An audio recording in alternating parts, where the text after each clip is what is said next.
Hello everyone, welcome to Gurukul mind. Gurukul mind के इस मंच पे आप सभी का स्वागत है और आज हम बात करने वाले हैं इस सेशन में करंट अफेयर्स के बारे में।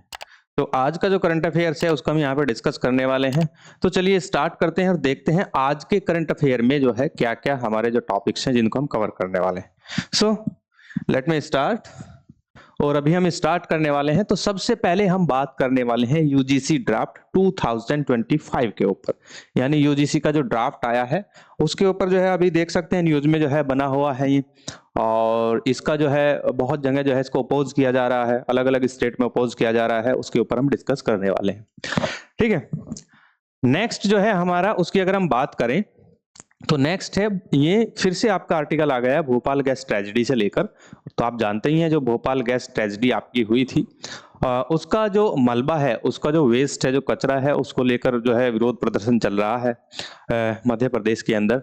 तो इस पे फिर से जो है आपका एक न्यूज आया है, देखते हैं क्या न्यूज है। तो इस पे हम डिस्कस करने वाले हैं। दूसरा है आपका भोपाल गैस ट्रेजेडी के ऊपर हमारा आर्टिकल है।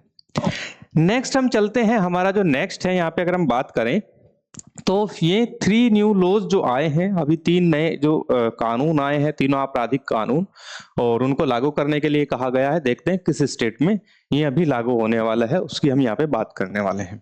ठीक है, तो ये एक्चुअली जो हमारा पुलिस कोड होता है, यानी पुलिस के काम करने की जो व्यवस्था होती है, जब किसी भी व्यक्ति को क्रिमिनल ऑफेंस में अरेस्ट किया जाता है तो उसमें जो है ये नए कानून आए हैं, इनको लागू करना है। इनमें व्यवस्था की गई है अलग अलग, क्योंकि धीरे धीरे जो है डिजिटल युग बदलता जा रहा है और इसमें बहुत सारी चीजें जो है ऐड करके इसको अपडेट किया गया है।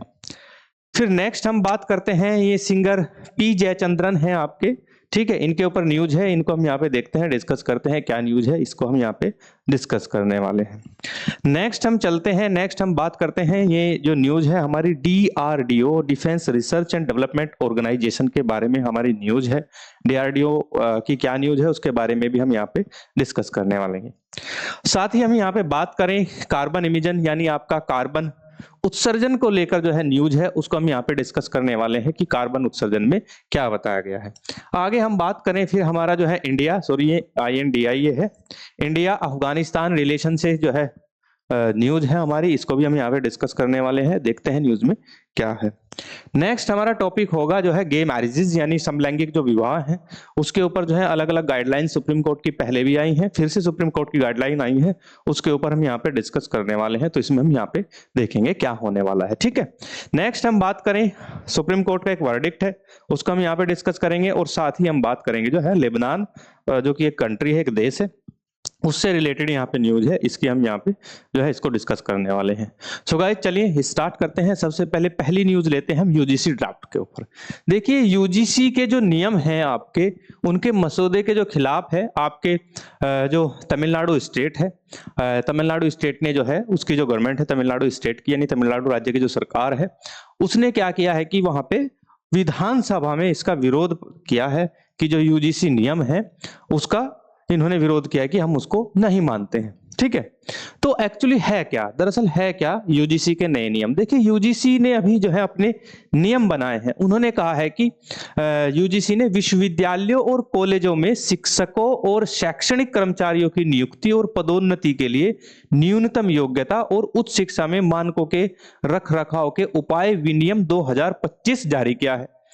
अब इसमें है क्या, एक्चुअली इसमें जो यूनिवर्सिटीज हैं, यूनिवर्सिटीज के अंदर जो अपॉइंटमेंट्स होती हैं उसमें राज्यपाल के पास सारी शक्तियां दे दी गई हैं। और राज्यपाल जो है जो आपके नॉन एकेडमिक, ठीक है, यानी आपके जो है जो नॉन एकेडमिक जो आपके व्यक्ति हैं, वो नॉन एकेडमिक फील्ड से आते हैं, जो नॉन एकेडमिक विशेषज्ञ हैं, वो भी जो है वाइस चांसलर जो होते हैं, जो कुलपति होते हैं, वो नियुक्ति के पात्र माने जाएंगे और राज्यपाल के पास ये अधिकार होता है। पहले क्या होता था, जब भी किसी व्यक्ति को किसी भी जो है यूनिवर्सिटी का वाइस चांसलर नियुक्त किया जाता था तो उसका एक योग्यता ये होती थी कि उसको जो है शिक्षा के क्षेत्र में अच्छा अनुभव हो, शिक्षा में जो एकेडमिक में जो है उसको ज्ञान होता है, उसको ही वाइस चांसलर नियुक्त किया जाता था। अब क्या होगा कि नया जो नियम है इसमें राज्यपाल के पास अधिकार है कि राज्यपाल क्या कर सकता है, किसी भी ऐसे व्यक्ति को जो आपका गैर शैक्षिक क्षेत्रों से आता है, जैसे कोई टेली कम्युनिकेशन का जो है एक्सपर्ट है, या माने कि कोई आर्टिफिशियल इंटेलिजेंस का एक्सपर्ट है, या किसी ने जो है टॉप मल्टीनेशनल कंपनीज में जो है अच्छे पदों पर जो है निर्वहन किया हो, तो वो भी इसमें आ सकता है। तो इसको लेकर जो है विरोध जो है अलग अलग जगह जो है हो रहा है। तो अभी हम ये जो न्यूज है हमारी ये तमिलनाडु से रिलेटेड है। तो यहाँ पे देखा जाए, तमिलनाडु विधानसभा ने गुरुवार को मुख्यमंत्री M.K. स्टालिन, जो कि आपके तमिलनाडु के मुख्यमंत्री हैं, चीफ मिनिस्टर हैं, द्वारा पेश किए गए प्रस्ताव को सर्वसम्मति से पारित कर दिया, जिसमें केंद्र सरकार जो ये अधिनियम है कि मसौदे को तुरंत वापस लेने का आग्रह किया गया है। सदन में इस बात पर भी जोर दिया गया है कि जो है यूजीसी का जो ये नया रेगुलेशन आया है, जो मसौदा विनियम आया है कि कुलपतियों को लेकर जो मेन मसला है कि कुलपति जो है वो एकेडमिक क्षेत्र से ही होना चाहिए आपका, यानी शैक्षिक क्षेत्र से उसको अनुभव होना चाहिए, गैर शैक्षिक क्षेत्रों से कुलपतियों की नियुक्ति। और साथ ही इसमें बता है कि जो राज्यपाल को कुलपतियों की नियुक्ति के लिए 3 सदस्यीय खोज शहर चयन समिति गठित करने का जो अधिकार देने का प्रस्ताव है, इसको भी जो है इन्होंने निलंबित करने की बात की है। ठीक है, तो ये न्यूज आपकी यहां से है। अब हम बात करते हैं, ये आपकी है भोपाल गैस ट्रेजेडी से। ठीक है, जो भोपाल गैस ट्रेजेडी आप जानते ही हैं, एक जहरीली गैस का रिसाव हुआ था 1984 में। ठीक है, तो उससे जो है ये रिलेटेड न्यूज है आपकी। और इसमें अगर हम बात करें तो यहाँ पे एक यूनियन कार्बाइड एक कंपनी थी। ठीक है, यूनियन कार्बाइड जो कि जो है प्रोडक्ट तैयार करती थी। उसका क्या हुआ था कि इसमें जो है जहरीली गैस का रिसाव हुआ था। रिसाव से जो है उस त्रासदी में बहुत सारे लोगों ने अपनी जो है जान गंवाई थी। उसके बाद क्या है कि ये जो इसका ई कचरा है, ठीक है, सॉरी, इसका जो कचरा है, वेस्ट डिस्पोजल है, ठीक है, इसको जो है शिफ्ट करने की बात कही थी। सुप्रीम कोर्ट ने भी कहा था कि आप इसको शिफ्ट कीजिए। तो इसमें जो है ये टाइम मांगते रहते हैं। मैंने पहले न्यूज में बताया था कि थोड़ा और टाइम जो है मध्य प्रदेश सरकार ने मांगा था, लेकिन उसके बाद भी जो है विरोध प्रदर्शन जो है जारी है। ठीक है, तो इसका जो कचरा है, ये नियर अबाउट कारखाने का जो कचरा है वो 337 टन कचरे के निपटान की योजना के खिलाफ गुरुवार को विभिन्न संगठनों ने विरोध प्रदर्शन किया। प्रदर्शनकारियों का दावा है कि इस कदम से औद्योगिक शहर में रहने वाले लोगों के स्वास्थ्य और पर्यावरण को खतरा है और इससे मध्य प्रदेश की वित्तीय राजधानी इंदौर और इसके आसपास के इलाकों के निवासियों को भी नुकसान होगा। तो ये जो है भोपाल गैस ट्रेजेडी से रिलेटेड जो है आपकी न्यूज है, तो फिर से न्यूज में आई है। अब हम आगे चलते हैं। ठीक है, अब हम लेते हैं, अब आपके जो 3 न्यू लॉज हैं, जो 3 नए आपराधिक कानून हैं, उसको लेकर फिर से जो है न्यूज आई है। इसको हम यहाँ पे पढ़ते हैं कानून के बारे में। तो हरियाणा 28 फरवरी तक 3 नए आपराधिक कानून लागू करने के लिए तैयार है। ऐसा जो है डीजीपी जो है आपके शत्रुजीत कपूर हैं, हरियाणा के जो है डायरेक्टर जनरल ऑफ पुलिस हैं, उन्होंने ये स्टेटमेंट दिया है। ठीक है, तो हरियाणा पुलिस के महानिदेशक शत्रुजीत कपूर के अनुसार 28 फरवरी तक 3 नए आपराधिक कानूनों को पूरी तरह से लागू करने वाला हरियाणा पहला और केंद्र शासित प्रदेशों की अगर हम बात करें तो चंडीगढ़, केंद्र शासित प्रदेश चंडीगढ़ के बाद दूसरा राज्य बनाए जाने की संभावना है, क्योंकि जो आपका यूनियन टेरिटरी है आपकी चंडीगढ़, उसमें ऑलरेडी जो ये तीनों लॉज हैं वो इंपोज कर दिए गए हैं। अगर हम सभी केंद्र और राज्यों सभी की बात करें तो हरियाणा केंद्र और राज्यों में जो है दूसरा बन जाएगा। लेकिन अगर हम किसी भी फुल स्टेट की बात करें, पूर्ण राज्य की अगर हम बात करें, तो उसमें हरियाणा पहला ऐसा राज्य होगा जिसने तीनों नए कानूनों को जो है लागू किया है। अब ये है क्या एक्चुअली, इसमें 3 नए कानून हैं, भारतीय न्याय संहिता, भारतीय साक्ष्य संहिता और भारतीय नागरिक सुरक्षा संहिता, यानी इनको हम बीएनएस, बीएसएस और बीएनएसएस। ठीक है, 3 ये कानून है। फर्स्ट इज आपका ये है बीएनएस, और सेकंड है आपका ये वाला बीएसएस, और थर्ड है आपका बीएनएसएस। अब है क्या, तो देखा जाए तो पार्लियामेंट ने इसमें क्या किया है कि नया संशोधन क्या किया है। देखिए, कानून बनाने का जो अधिकार है वो आप जानते ही हैं, वो जो है भारत की पार्लियामेंट यानी भारतीय संसद के पास होता है। देखिए, चूंकि डिजिटल युग है आज का, वीडियोग्राफी होता है आपका, ठीक है, और आपका जो है मेल भेजकर किसी को समन भेजा जा सकता है, नहीं भेजा जा सकता। पुराने कानूनों के अनुसार क्या होता था कि पहले इसको हम ऐसे समझते हैं जैसे कि किसी को समन भेजना है, ठीक है, थाने के द्वारा यानी पुलिस स्टेशन के द्वारा समन भेजना है।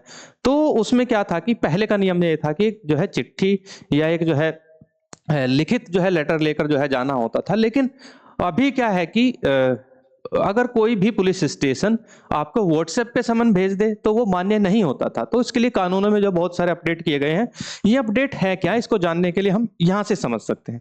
सबसे पहले इसका जो मोटिव है तीनों कानूनों को लाने का, तो मोटिव ये है कि उद्देश्य ये है कि जेलों में जो भीड़ है उसको कम करने के लिए। होता क्या है कि जेलों में बहुत सारी भीड़ ऐसी हैं जिनका कोर्ट में अभी ट्रायल भी नहीं हुआ है, ठीक है, तो जब ट्रायल नहीं हुआ है तो उस जेलों में रहता है तब तक, तो इसको कम करने के लिए यानी आपका प्री अरेस्टिंग जो है हम जो है क्या कर सकते हैं उसमें उसका जो है एक तरीके से इन्वेस्टिगेशन कर सकते हैं इन कानूनों के माध्यम से, ताकि जेलों में जो है कम से कम लोग जाएं और जेलों में जो भीड़ बनी हुई है ऑलरेडी जो है जेल पे जेलों का जो खर्च है जो गवर्नमेंट के ऊपर पड़ता है उसको कम करने के लिए कानून लाए गए हैं। ठीक है, तो अगर हम इसमें बात करें जो आपका BNSS है, ठीक है, BNSS की अगर हम बात करें इसमें यानी आपका भारतीय नागरिक सुरक्षा अधिनियम जो है आपका, इसकी अगर हम बात करें तो इसकी धारा 290 में दलील देने को समयबद्ध बनाया गया है कि दलील का जो है टाइम जो है वो टाइम लिमिट रखी गई है, उसको टाइम बाउंडिंग बनाया गया है और आरोप तय होने की तिथि से 30 दिनों के भीतर आवेदन भी किया जा सकता है।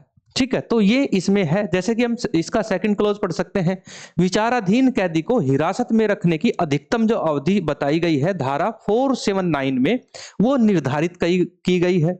इसमें प्रावधान किया गया है कि जहां कोई व्यक्ति पहली बार अपराध किया यानी जिसने पहली बार, देखिए बहुत सारे अपराधी होते हैं, एक ऐसा अपराधी होता है जिसने भी पहले भी बहुत सारे जो है अपराध में उसको जो है सजा हुई हो उसके बाद भी अपराध हो जाता है, लेकिन जो फर्स्ट टाइम अगर कोई क्रिमिनल ऑफेंस करता है, ठीक है, और उसे न्यायालय द्वारा बॉन्ड पर रिहा किया जाएगा।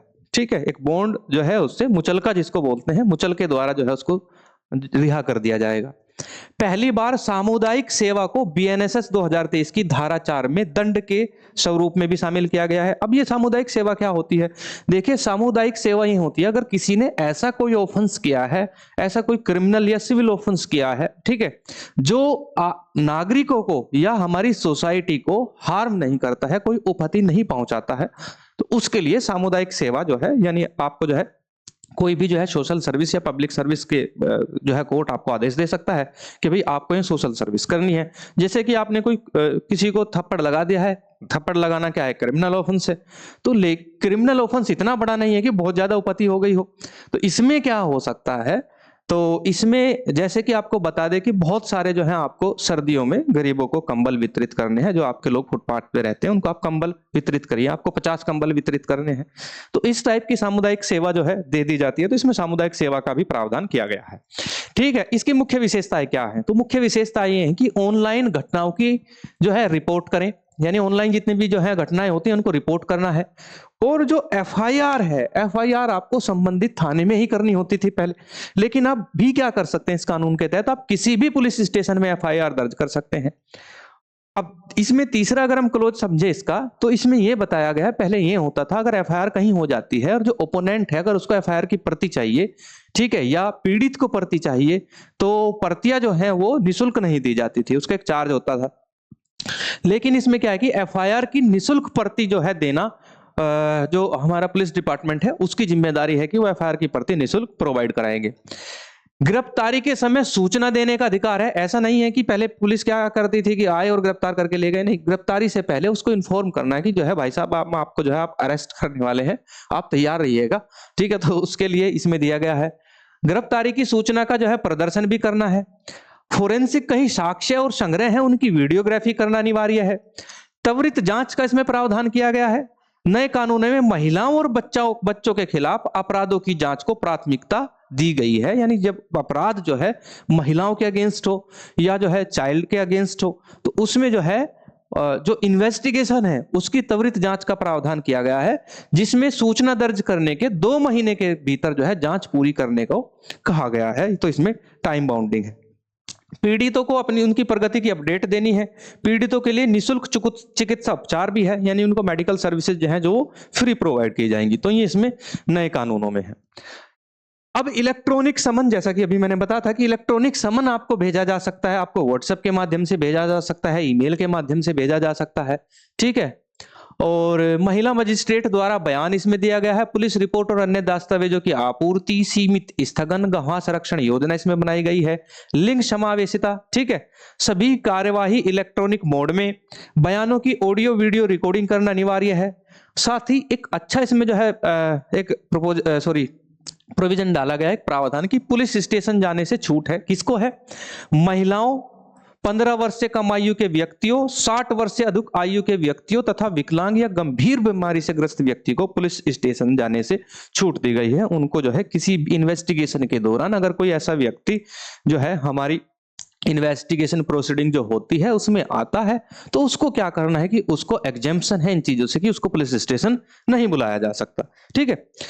महिलाओं और बच्चों के अगर विरुद्ध अपराध है तो बीएनएस में विशेष रूप से महिलाओं और बच्चों के विरुद्ध अपराधों से निपटने के लिए एक नया अध्याय जोड़ा गया जिसमें केंद्रित सुरक्षा और न्याय सुनिश्चित हो सके। तो ये आपका तीनों जो नए आर्थिक कानून आपराधिक कानून है आपके उसमें इसमें बताया गया है। ठीक है। चलिए अब हम बात करते हैं, हमारा जो नेक्स्ट जो टॉपिक है वो जो आपके सिंगर हैं पी जयचंद्रन, उनसे रिलेटेड है।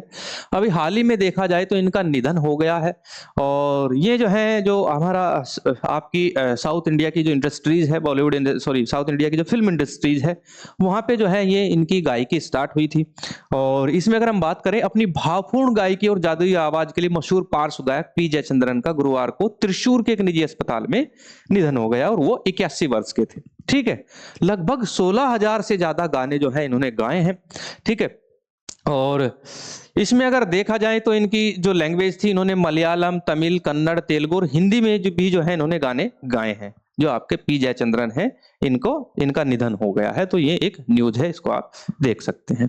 चलिए नेक्स्ट चलते हैं। नेक्स्ट हम बात करें तो यहाँ पे अगर देखा जाए तो एक्चुअली हुआ क्या था कि जो SC ST का रिजर्वेशन है आप देख सकते हैं, जो आप जैसे आप OBC रिजर्वेशन की बात करते हैं तो OBC रिजर्वेशन में क्रीमी लेयर का प्रावधान होता है।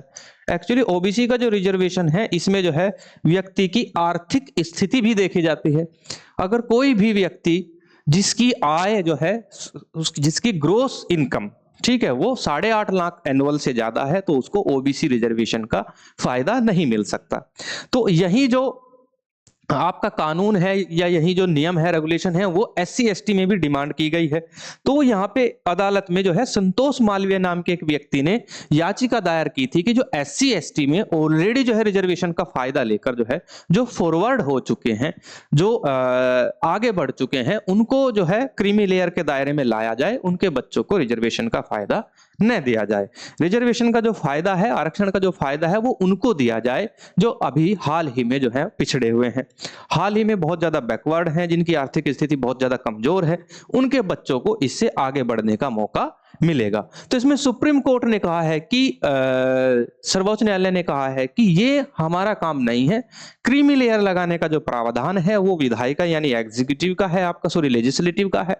ठीक है। तो लेजिस्लेशन लाकर जो है कोई पार्लियामेंट या आपका जो है कोई भी स्टेट जो है इसमें क्रीमी लेयर का प्रावधान कर सकता है। सुप्रीम कोर्ट ने इससे डिनाई कर दिया है।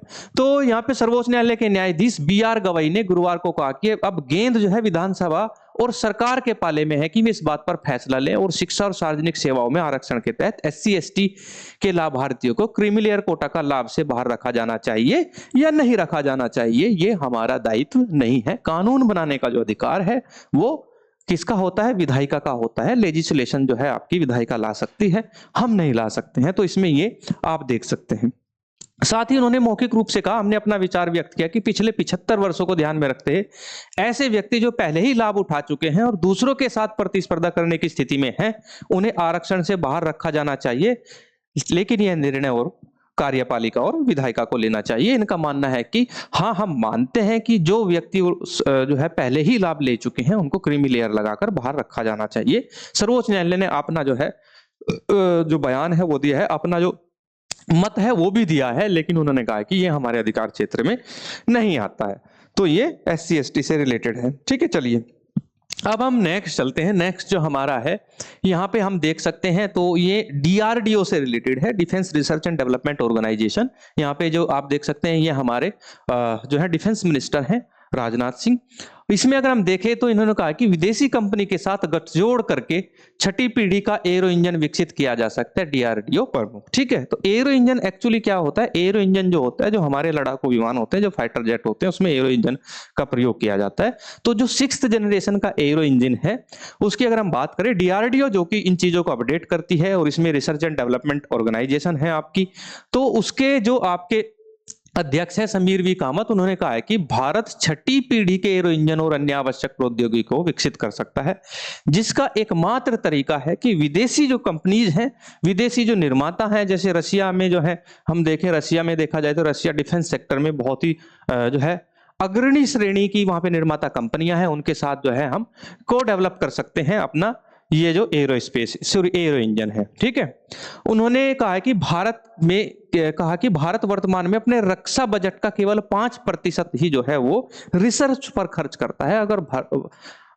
भारत जो है अपने बजट का बढ़ाकर इसको 15% कर देता है तो इसको आवश्यकता है 15% करने की। यानी उनका मानना है कि ये जो आपकी रकम बैठती है तकरीबन 5 अरब डॉलर यानी 40,000 करोड़ से 50,000 करोड़ रुपए तक का निवेश इसमें है, और उसके लिए इन्होंने टिप्पणी की है कि हमें बाहरी निर्माता कंपनियों से सहायता लेनी पड़ेगी। ऐसा जो है डीआरडीओ के जो आपके अध्यक्ष हैं समीर वी कामत, उनका ऐसा मानना है। ठीक है, और उन्होंने कहा कि स्वदेशी लड़ाकू विमानों को विकास में भारी देरी की पृष्ठभूमि में आई है, क्योंकि जब हम स्वदेशी लड़ाकू विमान तैयार करते हैं तो हमारे पास जो है वो बजट की भारी कमी रहती है, तो इस वजह से हमें जो है बाहरी जो निर्माता कंपनी है उनसे सहयोग की जरूरत है। तो ये देख सकते हैं आप इसमें।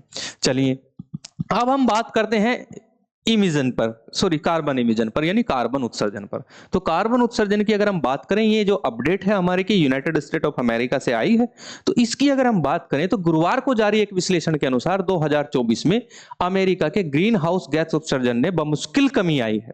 ठीक है, तो बमुश्किल कमी क्यों आई है इसमें, देखिए क्या है कि अमेरिका जो है अपने कार्बन इमिजन को कम करने में जो है असफल हो रहा है धीरे धीरे। इसमें उन्होंने कहा है कि दुनिया की सबसे बड़ी अर्थव्यवस्था अपने जलवायु लक्ष्य को प्राप्त करने के लिए पटरी से उतर जाएगी, जबकि आने वाला ट्रंप प्रशासन जीवाश्म ईंधन पर 2 गुना खर्च करने के लिए तैयार है। ठीक है, ऐसा क्यों कहा है, एक आपकी रेडियम ग्रुप नाम की एक जो है स्वतंत्र शोध जो है एजेंसी है, तो ये स्वतंत्र शोध संगठन है, इन्होंने कहा है कि अर्थव्यवस्था में उत्सर्जन में केवल 0.2% की शुद्ध गिरावट आई है। ऐसा इसलिए हुआ है, उन्होंने कहा है कि हमने विनिर्माण में जो है कमी की है, उसके बावजूद भी ऐसा हुआ है कि कमी बहुत मामूली आई है। उसका रीजन यह है कि विनिर्माण में के उत्पादन में तो कमी की है हमने, लेकिन जैसे उन्होंने कहा है कि हवाई और सड़क यात्रा में वृद्धि हुई है, बिजली की उच्च मांग के कारण जो बिजली संयंत्र हैं उनकी जो है संख्या बढ़ी है, उनसे ज्यादा बिजली का उत्पादन कराया गया है। तो जिधर हमने विनिर्माण में कमी की है तो हमने उधर ही जो है सड़कों पर जो है हमारा यातायात बढ़ा है अमेरिका में, और हवाई यातायात भी बढ़ा है, बिजली की डिमांड ज्यादा हुई है, तो उस वजह से जो है ये जो कमी है मामूली कमी आई है, ऐसा इस आर्टिकल में बताया गया है। अब हम कार्बन उत्सर्जन के हम ये ग्राफ देख सकते हैं। ठीक है, तो ये जो ग्राफ है इसकी अगर हम बात करें तो ऐसे आप देख सकते हैं, सबसे ज्यादा अगर कोई उत्सर्जन करता है तो वो कंट्री है आपका कौन सा, पहला चाइना। चाइना जो है 11,472 मीट्रिक टन CO2 का उत्सर्जन जो है वो कर रहा है फिलहाल में, एक वर्ष में इतना जो है कर लेता है, तो ये टॉप पे है। ठीक है, और दूसरा नंबर जो आता है आपका वो यूनाइटेड स्टेट ऑफ अमेरिका का है, तो इसका जो कार्बन उत्सर्जन है वो 5007 मेट्रिक टन कार्बन उत्सर्जन CO2 का उत्सर्जन ये करता है। दूसरा है आपका यूनाइटेड स्टेट ऑफ अमेरिका, और आपको ताजुब होगा तीसरा जो देश है आपका, ठीक है, उसकी अगर हम बात करें तो वो आपका इंडिया है। भारत में कार्बन उत्सर्जन की अगर हम बात करें तो 2710 मीट्रिक टन कार्बन उत्सर्जन प्रति एक वर्ष भारत करता है। अगर भारत और चाइना जैसे देशों से पूछा जाता है कि आप इतना उत्सर्जन करते क्यों हैं, तो इनका मानना है कि जो देश पहले ही कार्बन उत्सर्जन ज्यादा करके विकसित हो चुके हैं, तो इसमें हमारी जो है हमारा दायित्व कम है, क्योंकि हम जो है विकसित नहीं है, अभी हम विकसित हो रहे हैं, तो हमें कार्बन उत्सर्जन की आवश्यकता है। तो ऐसे करके जो है आप देख सकते हैं। इसी तरह थर्ड पे आपका 2710 पे आपका जो है इंडिया है, फोर्थ पे आपका 1756 की अगर हम बात करें रसिया है, और फिफ्थ की अगर हम बात करें फिर आपका जापान है, 1067 मीट्रिक टन कार्बन उत्सर्जन प्रत्येक वर्ष करता है। उसी के बाद फिर आपका ईरान आता है, फिर आपका जर्मनी आता है, और फिर आपका सऊदी अरेबिया आता है। तो ये ऐसे आप जो है ग्राफ देख सकते हैं कार्बन उत्सर्जन के बारे में। चलिए नेक्स्ट चलते हैं हम। नेक्स्ट अगर हम बात करें तो ये आप देख ही रहे हैं न्यूज में, तो लगातार आ रहा है, क्योंकि दुबई में जो आपके तालिबानी सरकार है, अफगानिस्तान में अभी क्या है कि तालिबानी गवर्नमेंट है। ठीक है, तो यहाँ पे देखा जाए उनके प्रतिनिधि हैं मुत्तकी, उनका जो है अनुरोध प्रेषित किया है उन्होंने कि तालिबान ने भारत से कहा है कि जो अफगान छात्र आते हैं और अफगान से जो पेशेंट आते हैं भारत में इलाज करवाने के लिए, छात्र आते हैं भारत में स्टडी करने के लिए, उनके लिए जो वीजा का जो प्रावधान है वो आसान किया जाए और उन्हें जो है त्वरित वीजा प्रदान किया जाए, भारत से अनुरोध किया है। ठीक है, साथ ही व्यापारी जो ट्रेडर्स आते हैं अफगानिस्तान से, बहुत सारे ट्रेडर्स आते हैं आपके जो भारत में आके ट्रेड करते हैं। भारत से अफगानिस्तान से बहुत सारी चीजें आती हैं, जैसे हम ड्राई फ्रूट की बात करें वो अफगानिस्तान से आते हैं, और इमरजेंसी में अगर प्याज का उत्पादन कम हो जाता है वो भी अफगानिस्तान से आ जाती है भारत में। और तो व्यापारियों को जो वीजा है उनको भी जो है वीजा का प्रावधान किया जाए, ऐसा अनुरोध जो है तालिबानी सरकार ने किया है। अगर देखा जाए तालिबानी जो सरकार है उसका जो रवैया है भारत को लेकर वो पहले से ही स्टार्टिंग फेज से ही पहले से ही नरम रहा है। उनका मानना है कि हम जो है अपने देश को विकसित करना चाहते हैं, ऐसा नहीं है कि हम विकसित नहीं करना चाहते हैं, और उसके लिए हमें भारत की जरूरत है, क्योंकि भारत का काफी निवेश जो है वो अफगानिस्तान में पहले से ही हो चुका है। ठीक है, तो भारतीय सुरक्षा चिंताओं से अवगत तालिबान ने वीजा चाहने वालों की जांच का आश्वासन दिया है कि हम जो है वो भी वीजा चाहेंगे, उनकी हम जांच का आश्वासन आपको देते हैं, पूरी उनकी जांच करके ही उनको भारत भेजा जाएगा। किसी भी प्रकार की उपहति या कोई भी फसाद जो है वो भारत के साथ हम नहीं होने देंगे, ऐसा उन्होंने कहा है। ठीक है, विदेश मंत्रालय ने एक्स पर कई पोस्ट में कहा कि कार्यवाहक विदेश मंत्री आमिर खान मुत्ताकी ने विदेश सचिव विक्रम मिस्री को वीजा जारी करने का अनुरोध उस समय बताया जब वे बुधवार को दुबई में मिले थे। तो दुबई में ये दोनों मिले हैं। ठीक है, चलिए, तो ये भारत अफगानिस्तान संबंधों से आपकी जो है न्यूज है।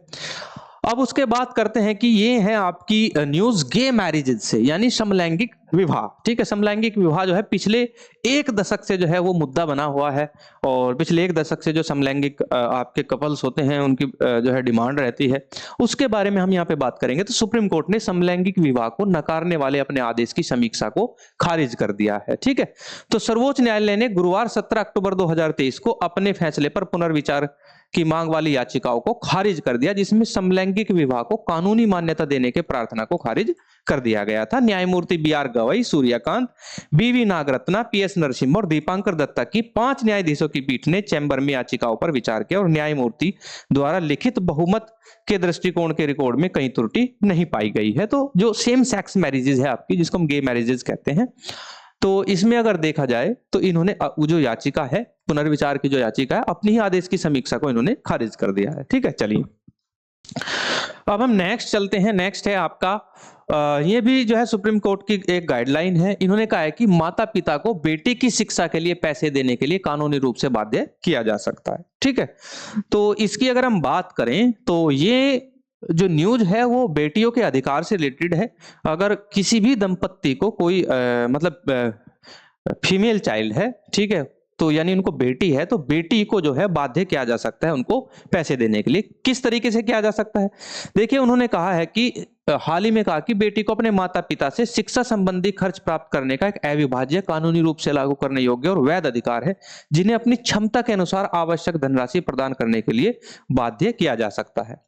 ठीक है, न्यायमूर्ति सूर्यकांत और न्यायमूर्ति उज्जवल भुइया की पीठ ने टिप्पणी एक वैवाहिक विवाद में की। वैवाहिक विवाद क्या है कि दो आपके कपल्स हैं, उनमें वैवाहिक विवाद है, उनको एक बेटी है, उस बेटी को पैसा देने के मामले में की गई है, जिसमें एक बेटी जो अलग हुए दंपत्ति से वो आयरलैंड में पढ़ रही है, अपनी मां को दिए जाने वाले कुल गुजारा भत्ते के एक हिस्से के रूप में अपने पिता द्वारा उनकी पढ़ाई के लिए दी गई 43 लाख रुपए लेने से इनकार कर दिया है, तो तब ये आया है। ठीक है, चलिए, वो कैसे है कि जो मेंटेनेंस महिला को दे रहा था वो कपल, उसमें से एक हिस्सा जो है वो बेटी ने भी जो है मांगा है, जिसको उसने इनकार कर दिया था देने से। उसने कहा कि मेरा भी जो है अधिकार है, बेटियों को अधिकार, तो सुप्रीम कोर्ट ने कहा है कि मनी जो है वो डॉटर को दी जा सकती है और उसके लिए उसको बाध्य किया जा सकता है।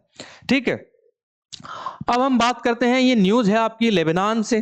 ठीक है, तो लेबनान की अगर हम बात करें तो लेबनान के सेना प्रमुख राष्ट्रपति चुने गए, हिजबुल्लाह कमजोर हुआ और सत्ता संतुलन बदला। कैसे?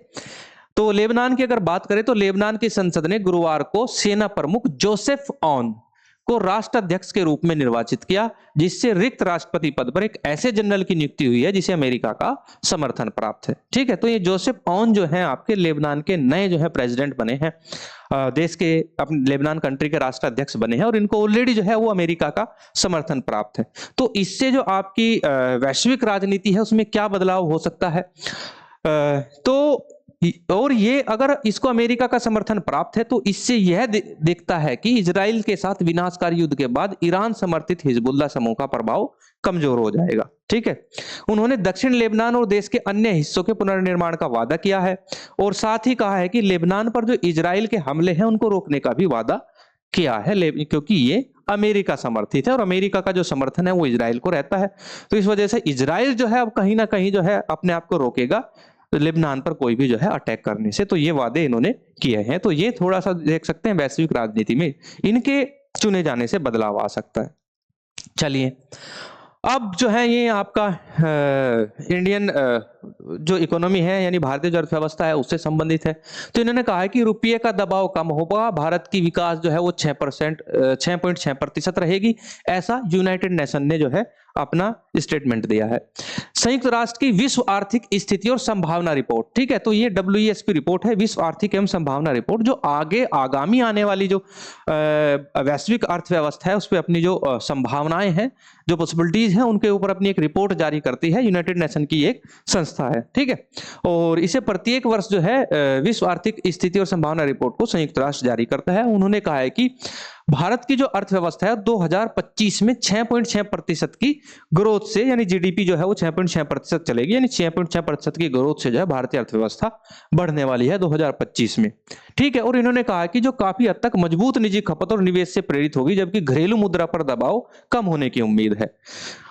ठीक है, अमेरिकी डॉलर के मजबूत होने के कारण भारतीय रुपये पर अभी दबाव बना हुआ है। अगर देखा जाए गुरुवार को डॉलर के मुकाबले 85.93 के सर्वकालिक निम्नतम स्तर पर वो पहुंच गया है। ठीक है, रिपोर्ट में कहा गया है कि निकट भविष्य में दक्षिण एशियाई मुद्राओं पर मूल्य ह्रास का दबाव कम होने की उम्मीद है। दक्षिण एशियाई कंट्रीज आप जानते हैं, जिसमें आपके भारत जो कि दक्षिण एशिया में सबसे बड़ा कंट्री माना जाता है, उसके बाद पाकिस्तान और आपके जो देखा जाए नेपाल, बर्मा, म्यांमार और आपके जो ये कंट्रीज हैं श्रीलंका वगैरह, ये आपके साउथ एशियन कंट्रीज कहलाते हैं। तो इन्होंने कहा कि साउथ एशियन कंट्रीज में जो है 2025 में मूल्य ह्रास का दबाव कम होने वाला है। ठीक है, नेक्स्ट चल सकते हैं। तो ये आपकी न्यूज है। अगर ठीक है, हमारे जो है न्यूज चैनल को देखने के लिए और हमारे जो भी ये करंट अफेयर्स का जो सेशन आता है, इसके लिए आपको करना क्या है कि हमारा जो चैनल है गुरुकुल माइंड, इसको आपको सब्सक्राइब करना है। हमारी क्लासेस कैसी लगती हैं आपको कमेंट करके बताना है। ठीक है, आप हमारे कंटेंट रिलेटेड जो है किसी भी क्वेरीज के लिए अगर आपको जानकारी चाहिए, उसके लिए आप क्या कर सकते हैं, हमारा जो चैनल है टेलीग्राम चैनल है, ठीक है, तो इस पे आप जो है हमें जा सकते हैं। फेसबुक पे आप हमें जो है फॉलो कर सकते हैं। साथ ही हमारी जो ऑफलाइन क्लासेस चलती हैं उसके लिए अगर आपको विजिट करना है, हमारा एड्रेस है ओमिक्रॉन फर्स्ट ग्रेटर नोएडा। ठीक है, और साथ ही अगर हमें आप जो है व्हाट्सएप भी कर सकते हैं 8882608880 पर आप हमें जो है व्हाट्सएप कर सकते हैं। अगर आप हमारी साइट विजिट करना चाहते हैं, वहां पे हमारे कंटेंट वगैरह देखना चाहते हैं, अगर आप पढ़ना चाहते हैं, तो आप हमारी वेबसाइट www.gurukulmind.com पर जो है हमें विजिट कर सकते हैं। सो गाइज, आज के लिए इतना ही। अब मुझे दीजिए इजाजत। धन्यवाद।